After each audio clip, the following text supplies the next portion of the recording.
화요일 2월 18일 새벽 예배를 우리 기도하고 하나님 말씀 같이 보도록 하겠습니다. 하나님 아버지 감사합니다. 오늘 이 새벽에도 영상으로 우리를 만나주시고 하나님 말씀 앞에 우리의 삶을 다시 비춰보게 하심을 감사합니다. 성령 하나님 이 시간에 하나님의 말씀을 통하여 다시 한번 예수 그리스도를 믿음으로 고백하고 나가는 귀한 시간 되게 하여 주시옵소서. 감사하고 예수님의 이름으로 간절히 기도드리옵나이다. 아멘. 계신 곳에서 함께 기도해 주시고요. 특별히 우리 성전을 위해서 하나님 우리 교회 건물이 세워질 수 있도록 여러분 함께 기도해 주시기를 간절히 바랍니다. 오늘 화요일 나눌 말씀은 누가복음 말씀인데요. 3장 1절부터 14절까지인데 우리 7절부터 14절까지 말씀 합독하고 같이 나누도록 하겠습니다. 3장 7절 요한이 세례받으러 나오는 무리에게 이르되 독사의 자식들아 누가 너희에게 일러 장차 올 진노를 피하라 하느냐. 그러므로 회개에 합당한 열매를 맺고 속으로 아브라함이 우리 조상이라 말하지 말라. 내가 너희에게 이르노니 하나님이 능히 이 돌들로도 아브라함의 자손이 되게 하시리라. 이미 도끼가 나무 뿌리에 놓였으니 좋은 열매 맺지 아니하는 나무마다 찍혀 불에 던져지리라. 무리가 물어 이르되 그리하면 우리가 무엇을 하리이까?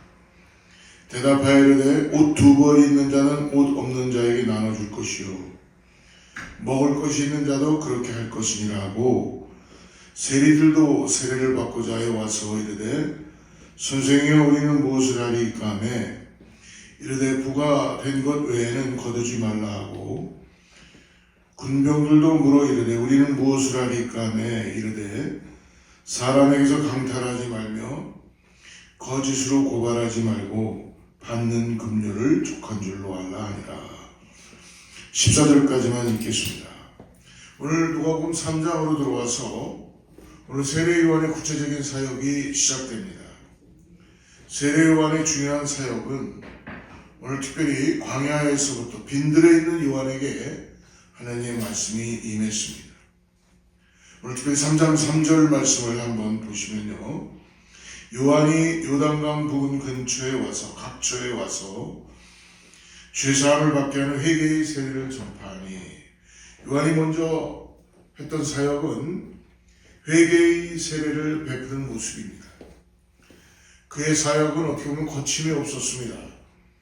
무리들, 세리들, 군인들 심지어 종교 지도자까지도 세례요한 앞으로 나와 거침없이 회개를 선포합니다.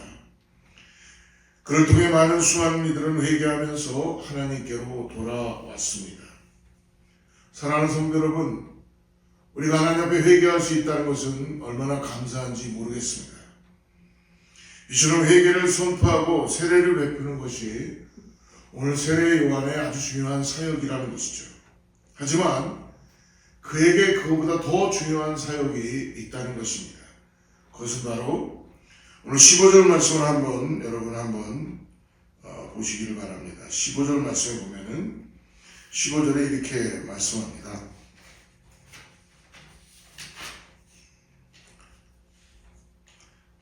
백성들이 바라고 기다림으로 모든 사람들이 요한을 혹 그리스도인가 심중에 생각하니.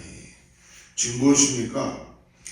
세례 요한을 혹시 메시아인가? 라고 생각할 수 있지만 세례 요한이 왔었던 가장 중요한 사역은 이 땅에 오실 메시아, 즉 예수 그리스도, 하나님의 아들이신 예수님을 먼저 소개하는 것입니다. 당시 사람들은 로마의 폭력적 통치 속에서 영적인 목마름이 최고치에 달했습니다. 하지만 권력과 결탁한 유대교는 백성들의 갈망은 그들은 관심이 없고 오직 강요와 착취를 일삼을 해서 오히려 영적 목마름을 더욱 심화시키게 되었죠. 그래서 오늘 7절 말씀에 보니까 세례 요한이 요한이 세례받으러 나오는 무리에게 이르되 독사의 자식들아 누가 너에게 일려 장차 올 진노를 피하라 하느냐. 유대인들이나 처치하는 자들에게 오늘 이야기합니다. 독사의 자식이라. 원래 이 독사의 자식이라고 표현해 주는 것은 유대인들이 이방인에게 표현했던 것이었습니다. 그러나 회개에 합당한 실천의 열매를 맺을 수 있도록 오늘 이 유대인들에게 독사의 자식들아라고 이야기해 주고 있습니다. 많은 사람들이 요한이 혹시 그리스도는 아닐까라는 생각을 하였다는 것이죠. 하지만 결코 세례 요한은 자신의 역할과 자신의 위치를 결코 떠나지 않고 있습니다. 그는 오히려 이렇게 고백하죠. 나는 그의 신발끈을 풀기도 감당하지 못한다. 여러분, 우리가 죄가 들어온 채널을 보면은, 창세기를 보면은 인간이 스스로의 위치와 역할을 잃어버릴 때 하나님 같이 되고 싶고 그들이 하나님의 자리를 탐하는 것에서부터 인간에게는 죄가 시작됨을 볼 수 있습니다. 다시 말하면 죄의 핵심은 피조물이 하나님의 자리를 탐하는 것이에요. 특별히 이러한 것은 무엇인가 잘하고 잘되고 있을 때, 그래서 사람들이 기대가 가득할 때 은연중 바로 이 죄가, 교만함이 찾아온다는 것이죠. 15절을 다시 한번 보십시오. 백성들이 바라고 기대림으로 모든 사람들이 요한을 혹 그리스도신가 심중에 생각하니. 세례요한 백성들이 그를 혹시 그리스도 메시아가 아닌가라고 바라본다고 해도 세례요한은 어떻게 보면 내가 그다라고 자기를 그렇게 비칠 수도 있겠죠. 자신을 높일 수도 있었겠지만 세례요한은 그는 겸손하게 16절에 보면 이렇게 말합니다. 다시 한번 보면 나는 물로 너희에게 세례를 베풀거니와 나보다 능력이 많으신 이가 오시나니 나는 그의 신발끈을 풀기도 감당하지 못하겠노라. 세례요한은 자신이 높아지는 것이 아니라 철저히 예수님을 소개하는 자로서의 역할을 감당하고 있다는 것입니다. 사랑하는 성도 여러분, 오늘 구원받은 하나님의 자녀들은 하나님 앞에 나올 때마다 겸손한 모습으로 자신의 위치와 역할을 잊지 않고 충실히 감당하면서 그 자리에서 자신을 높이는 것이 아니라 오직 나를 구원하신 예수 그리스도만을 높이며 나가는 그러한 요한의 겸손을 배우는 우리 모두가 되기를 주로 축복합니다. 오늘 요한이 소개하는 예수님이 어떤 분인가? 16절 하반절과 17절을 보십시오. 그는 성령과 불로 너에게 세례를 베풀 것이요 손에 키를 들고 자기의 타작마당을 정하게 하사 알곡은 모아 곳간에 들이고 쭉정이는 꺼지지 않는 불에 태우시리라.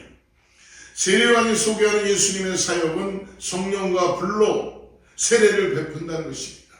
나는 물로 세례를 베풀지만 내 뒤에 오시는 예수님은 성령과 불로 세례를 베푸신다.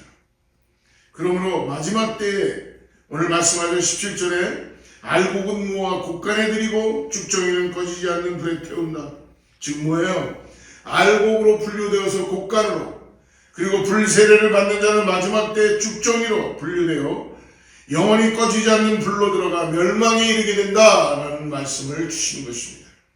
사랑하는 성도 여러분, 우리에게 축복과 저주, 구원과 심판, 이 모든 것이 우리를 구하신 예수님의 권세 가운데 있다는 것을 말씀해 주십니다. 그러므로 우리 또한 예수님을 선포할 수 있어야 하는 것이고 이것이 우리 삶의 모습이어야 된다는 것입니다. 오늘 이렇게 자신에게 주어진 역할을 충실히 감당한 세례 요한은 그의 결과가 어땠습니까? 19절 20절 보십시오. 분봉왕 헤롯은 그의 동생의 아내 헤로디아의 일과 또 자기가 행한 모든 악한 일로 말미암아 요한에게 책망을 받고 20절 그의 한 가지 악을 더하여 요한을 옥에 가두니라. 나중에 어떻게 됐습니까? 요한은 헤롯에 의해서 옥에 갇히고 나중에 잔치 자리에서 목이 잘리어 비참한 죽음을 맞이하게 됩니다. 요한은 하나님 앞에서 문제가 있어서 이런 비참한 죽음을 맞이한 것이 아니죠. 그는 하나님 앞에 충실한 선지자였지만 이 땅에서는 고난을 당하고 비참한 죽음도 그는 맞이하게 된 것입니다. 하지만 하나님이 이런 요한을 어떻게 보셨습니까? 22절 말씀을 보십시오. 오늘 성령이 비둘기 같은 형체로 그의 위에 강림하시더니 하늘로부터 소리가 나기를 너는 내 사랑하는 아들이라 내가 너를 기뻐하노라 준 것입니까? 그 다음에 요한이 예수 그리스도가 오신 다음에 이 침례를 받는 장면이 나오고 이때 하나님께서 이렇게 말씀해 주는 것입니다. 예수 그리스도를 통하여서 하늘로부터 너는 내 사랑하는 아들이라 내가 너를 기뻐하노라. 할렐루야. 이것은 분명 세례를 받는 예수님을 향한 소리였습니다. 그런데 그것을 여러분 세례 요한도 듣게 됩니다. 하나님은 요한에게 이런 음성을 왜 들려주셨습니까? 이 예수를 요한이 더 분명하게 선포하기를 바라신 것이죠. 고난과 핍박 속에서도 이 예수가 하나님의 아들임을 선포할 수 있도록 확실하게 이는 내 사랑하는 아들이요 내가 기뻐하는 자다라고 하늘로부터 들려오게 주셨습니다. 그러므로 이 땅에서 예수가 하나님의 아들이심을 담대하게 선포하는 이들에게 하나님 오늘도 동일한 음성을 이 아침에 주실 것입니다. 너는 내 사랑하는 아들이다. 내가 너를 기뻐하노라. 이 음성이 오늘 살아가는 우리를 향한 하나님의 음성이기를 주로 축복하며 소망합니다. 사랑하는 성도 여러분, 그 기대와 소망 속에서 오늘도 우리에게 주어진 하루의 자리에서 맡겨진 역할을 충실하게 감당하고 바로 그곳에서 우리의 생명 되시는 구원자 되시는 예수 그리스도를 믿음으로 바라보고 나가는 선포하고 나가는 우리 모든 성도님들 되기를 주로 축복합니다. 오늘 그날 하루가 될 수 있도록 기도하며 주님을 의지하고 나가는 우리 모든 성도님들 되기를 다시 한번 주로 축복합니다. 기도하겠습니다. 하나님 아버지 감사합니다. 오늘 회개에 합당한 열매를 맺으라고 말씀하실 때에 성령 하나님 열매 맺을 수 있는 능력이 우리 가운데 있게 하여 주시고 버리지 못한 세상에 미련을 갖게 하지 않게 하여 주셔서 아버지 하나님 우리가 죄의 뿌리에서 멈춰 있지 말고 우리를 불쌍히 구원해 주시는 하나님의 은혜 가운데 나아갈 수 있게 하여 주시옵소서. 오늘도 주님의 은혜로 우리를 변화시켜 주셔서 이는 내 사랑하는 아들이요 내가 기뻐하는 자라는 그 음성을 듣게 하여 주셔서 오늘도 예수 그리스도를 삶에서 증거하며 믿음으로 고백하는 모든 사랑하는 권속들 다 되게 하여 주시옵소서. 주님, 우리의 입술을 통하여 오늘 간절히 기도하는 자마다 하나님 하늘문을 열어주시고 응답하여 주시고 하늘의 놀라운 신령한 은혜로 임하게 하여 주셔서 주님을 더욱더 의지하고 따라갈 때 성령께서 도와주시는 것을 믿음으로 바라보게 하여 주시옵소서. 모든 것 감사하고 거룩하신 예수님의 이름으로 간절히 기도드리옵나이다. 아멘.